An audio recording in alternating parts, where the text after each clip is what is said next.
The rotting harvest. The Fields family farm had always been different.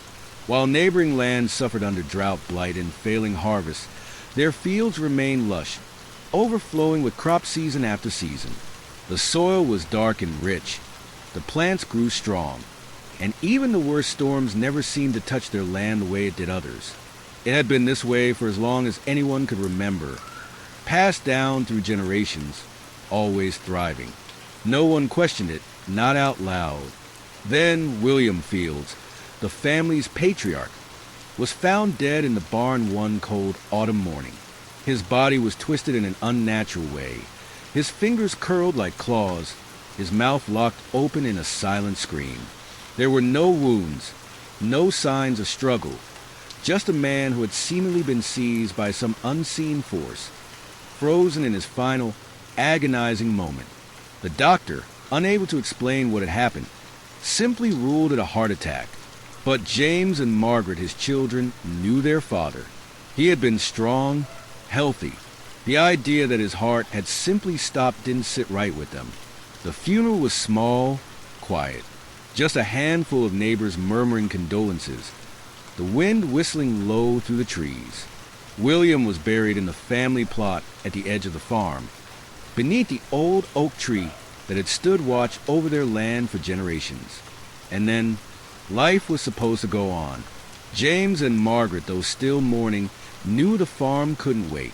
They had to keep working, just as their father had, just as his father before him had. They woke early, as always, plowed the fields, planted the seeds, cared for the livestock. They followed every routine exactly as their father had taught them. But something was wrong. The first sign came when they began harvesting. James had picked a basket full of tomatoes, bright and firm in the morning sun. Yet by the time he carried them to the storage shed, their skins had split, their insides turned to blackened mush. Confused, he reached for another, only to recoil as it collapsed between his fingers, oozing a foul-smelling sludge. Margaret had the same experience in the cornfield. The ears of corn, plump and golden when she plucked them, had rotted before she could even reach the porch. The husks crumbled at her touch, revealing shriveled, blackened kernels inside. Every fruit, every vegetable they tried to store spoiled within hours, as if the land itself had suddenly turned against them. They checked the soil, fearing disease, a pest infestation, something that could explain the decay.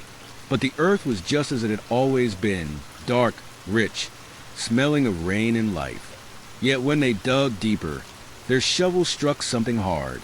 At first, they thought it was rock. But then, James unearthed something else. A bone, not from an animal. Margaret stared, horrified, as James knelt and pulled more from the earth. Rib cages, femurs, decayed fragments of flesh still clinging to some of them. But it wasn't just the sheer number of bones that sent ice through their veins. It was the skulls. Even after years of decay, they recognized the faces. Their grandfather, their great-uncle, their father's sister, who had vanished when she was barely 20. They had always been told she ran away. But here she was, buried beneath the farm. And they weren't alone. As James dug deeper, more bones surfaced. Generations of Fields' family members, hidden beneath the land they had farmed for centuries. Margaret covered her mouth, nausea twisting in her gut. "James," she whispered, her voice shaking. "What is this?" James didn't answer. He was staring at something else in the pit, a rusted, jagged blade, buried among the bones. Stained dark, the handle worn from use. A memory surfaced unbidden. Their father. The way he had always insisted on harvesting the first crops alone. The way he never let them join him, no matter how much they begged. The way he always returned quiet, his hands shaking just slightly, his gaze distant. James and Margaret looked at each other, realization dawning. The land had flourished because the land had been fed. Not with water, not with care, with blood. Their father had known. Their grandfather had known. It had always been done. And this year, no one had made the offering. As the sun set, the air around them grew heavy, thick with the scent of decay. The crops withered before their eyes. The trees bent, groaning, as if something deep within the earth was awakening. The wind howled through the dying fields, carrying whispers, low, urgent, hungry. Margaret backed away, heart hammering. We need to leave. James didn't move. His grip tightened on the rusted knife. They couldn't leave. Not now. Not after knowing. The land was dying. It needed to be fed. It was waiting. And this time, it would not wait much longer. Next story.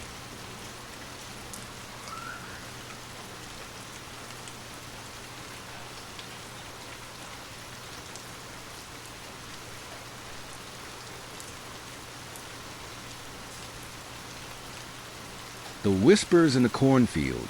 Claire had spent her childhood on this farm, running through the endless rows of tall cornstalks, feeling them brush against her arms like fingers. The land had belonged to her family for generations, its fields stretching far beyond what the eye could see. It was the kind of place where time stood still, where life was dictated by the rising and setting of the sun, the cycles of planting and harvest. But when she left for college, she never thought she'd return. Yet here she was, standing on the porch of her childhood home, her husband Daniel beside her, both staring out at the golden expanse of corn that rustled softly in the evening breeze. It had been 2 weeks since they moved in, taking over the farm after the sudden passing of Claire's parents. Daniel was excited. He had always dreamed of leaving city life behind, of working with his hands, of carving out a simpler existence.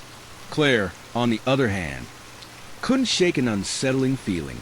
There was something about the land that had changed. Maybe it was just her grief, the weight of her parents' absence. But the farm felt different, quieter than she remembered, too quiet. She had always associated this place with the comforting hum of insects, the occasional croak of a distant frog, the hoot of an owl at night. But now, as the sun dipped below the horizon, a heavy silence settled over the fields, thick and unnatural. And then came the whispers. At first, she thought she was imagining them, a trick of the wind, perhaps. But each night, as the house grew dark and the world outside fell still, the whispers would start, soft at first, no louder than the rustling of the leaves. Then, one night, she heard it clearly. Claire. She sat up in bed, her heart hammering against her ribs. Daniel, beside her, stirred slightly but didn't wake. The whisper had been distant, almost dreamlike. She held her breath, straining to listen. Nothing, just the wind. She shook her head, exhaling. Maybe she was just stressed. The farm was a lot to take on, and the transition had been overwhelming.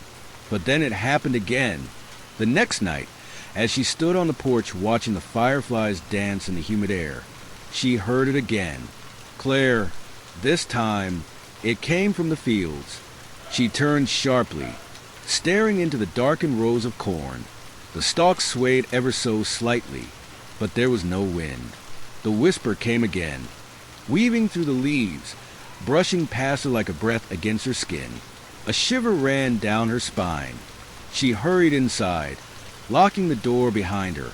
The next morning, she told Daniel about the voices, but he laughed it off. "It's probably just the wind playing tricks on you," he said, wrapping an arm around her. "Or maybe it's the stress of being back here. Your parents just passed. It's a lot to take in." She wanted to believe him. But then, 2 nights later, Daniel heard it too. They were lying in bed when he suddenly stiffened, his breath catching in his throat. Claire felt it immediately. "You heard it, didn't you?" she whispered. He didn't respond at first, just stared at the ceiling. Then, barely above a whisper, he muttered, "Yeah." They stayed awake until dawn, neither daring to look out the window. The following day, Daniel decided to investigate. "I'll just go check it out," he said, pulling on his boots. Maybe some kids are sneaking onto the property. Claire wanted to protest, to beg him not to go, but she didn't want to sound hysterical. She had always prided herself on being rational, logical. There had to be a reasonable explanation. So she watched as he stepped into the field, the golden stalk swallowing him whole. Minutes passed. Then an hour. Then another. Claire paced on the porch, eyes darting toward the rows of corn, waiting for any sign of movement. The sun began to set. Panic set in. She grabbed a lantern and stepped hesitantly toward the field. Daniel, no response. She moved deeper into the corn, the tall stalks closing in around her. The air was thick, suffocating. The whispers returned, swirling around her. Claire, she turned sharply. Nothing. Her breath came in quick, shallow gasps. She pushed forward, her fingers brushing against something, fabric, a shirt, Daniel's shirt. Her stomach dropped. She turned, ready to run, but the field shifted around her. The rows that had once seemed familiar were now endless, stretching into eternity. The whispers grew louder, and then she saw them, silhouettes, standing motionless among the stalks. Figures, tall and unnatural, woven from corn husks and shadows. Their hollow eyes glowed faintly in the dim lantern light. One of them moved. Her breath caught as it stepped forward, the corn stalks bending unnaturally to accommodate its shape. Its mouth opened, but instead of words, a hollow rustling filled the air.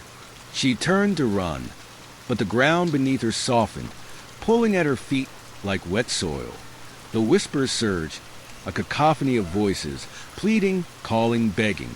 The lantern flickered, and then darkness. The next morning, the farm stood silent.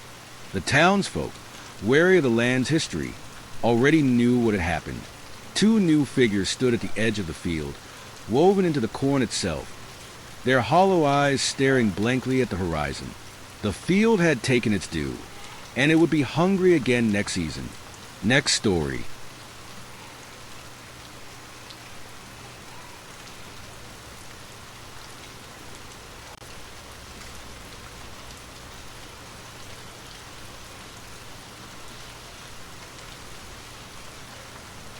The abandoned barn. The old barn had stood at the edge of the farm for as long as Caleb could remember, weathered and leaning slightly to one side, its wooden slats warped by time. It seemed out of place among the neatly kept fields and the sturdy farmhouse where he and his family lived. His parents never spoke about it, never set foot near it if they could help it. And most importantly, they had forbidden him and his little sister Emily from ever going inside. Stay away from the barn. His father had warned him once, his voice firmer than usual. His mother, usually gentle and soft-spoken, had echoed the sentiment. Her eyes clouded with something Caleb couldn't quite understand. Fear? Guilt? That only made it worse. Because the more they told him to stay away, the more the barn called to him. At night, as he lay awake in bed, he sometimes imagined he could hear things coming from inside. A dull creaking, like something shifting its weight. A faint scraping, like nails against wood. Once, when a particularly strong wind had howled across the farm, he swore he heard a low, guttural growl carried through the air. It had to be his imagination. At least, that's what he told himself. Until the day he decided to find out the truth. It was a late autumn afternoon, and the sky hung heavy with thick gray clouds, threatening rain.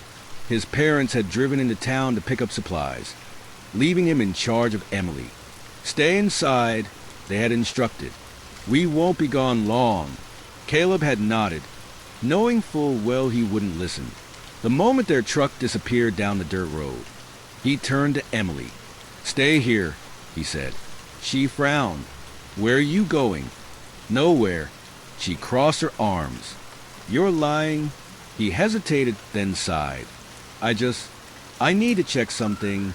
Emily narrowed her eyes, but before she could protest, he slipped out the back door and ran toward the barn. The doors loomed over him.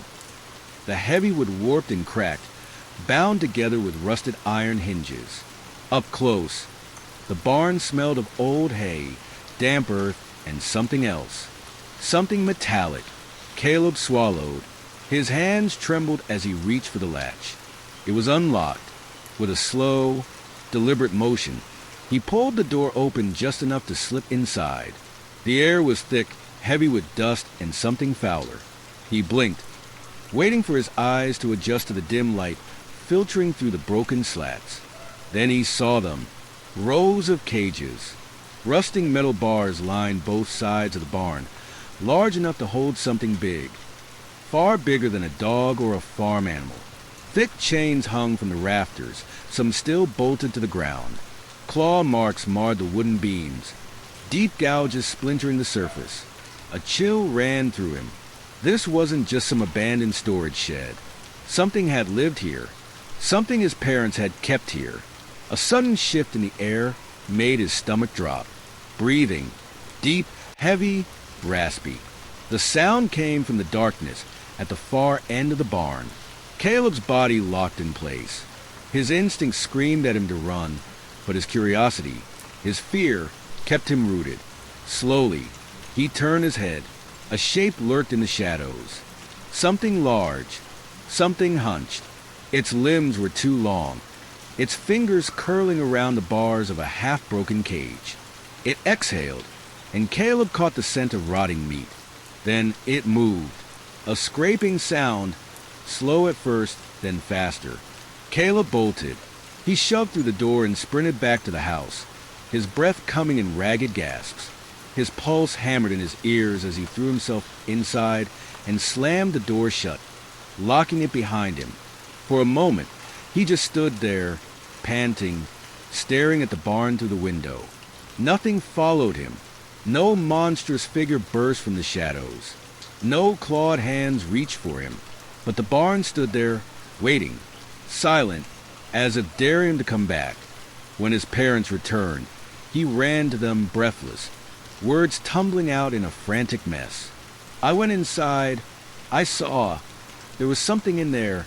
His father's face went pale. His mother's eyes darkened with something heavy, something haunted.